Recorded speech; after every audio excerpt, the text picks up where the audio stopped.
Welcome to the Parenting Roundabout Speed Round, where we answer a quick question every day to keep our group chat fun going all week long.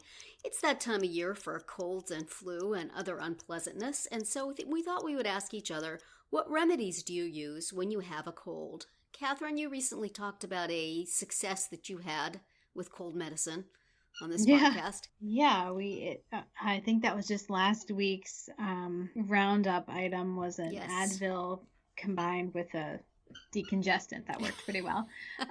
Other than that, I'm all about like sleeping with my head elevated and that, not VapoRub, but the stuff, there's like an Aquaphor that you rub under your nose. Oh, like when you get all chapped. Yeah. Mm-hmm. And that usually helps, I think. That reminds me, my dad used to have something like that. It was like a menthol inhaler thing that he used to use. And then I would use when I got older, and it was so nice. I should look one of those up again. I don't even know what it was. It was like and I think you can get like a eucalyptus thing that you put in the shower, and then it gives you like a nice eucalyptus steam when you shower. That would sounds be like a good idea to go along with my Bluetooth show, which does nothing. It does nothing for colds. Is it Bluetooth eucalyptus? Does it like tell you interesting tidbits from WebMD as like you shower? Your toothbrush. The fatal flaw of the Bluetooth toothbrush turns out to be that I have no mirrors low enough to stick the phone on. All the mirrors in my house show like the top of my head. Oh, no. Short person problems. Yeah. Nicole, do you have any great cold and flu remedies? Yeah, I'm a big believer in chemicals, so I use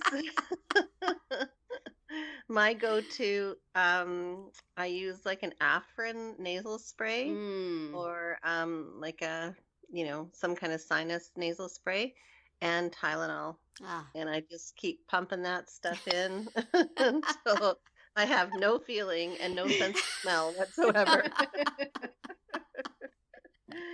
Yeah, I'm big on I think I mentioned it, Catherine, when you were mentioning your Advil success story, that we sort of rotate Advil cold and sinus and Advil allergy and sinus, depending on the time of the year. And those have always worked really well for me. Well worth having to swear that I'm not a drug dealer every time I buy them. But we also use the saline spray, which seems I use that on my son a lot. He's like pretty much congested 6 months out of the year.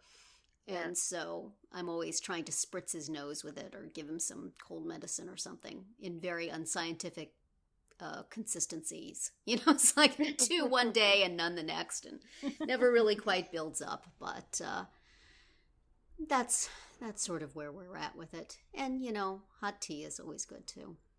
Yes, and honey is a proven cough suppressant. Yes, honey and syrup. I don't think I told this story in the podcast. I think we talked about it ahead of time, that when I was a kid, I went to a sleepover party at the home of a friend whose mom was a nurse, and I was coughing during the night, and she gave me either honey or maple syrup. I can't remember which. And it worked amazingly well. And she said, this works way better than any actual medicine cough syrup. You should always use this.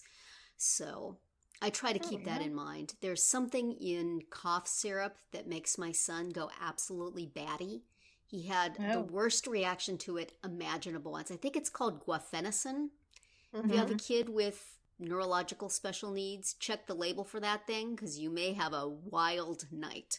We try to stay away from anything like that and just go with more natural alternatives. Hopefully we have not jinxed ourselves into having colds now by talking about this. So let's swiftly say that's it for our today's speed round. Come back tomorrow for another question and visit parentingroundabout.com for all our group chats and other weekly episodes.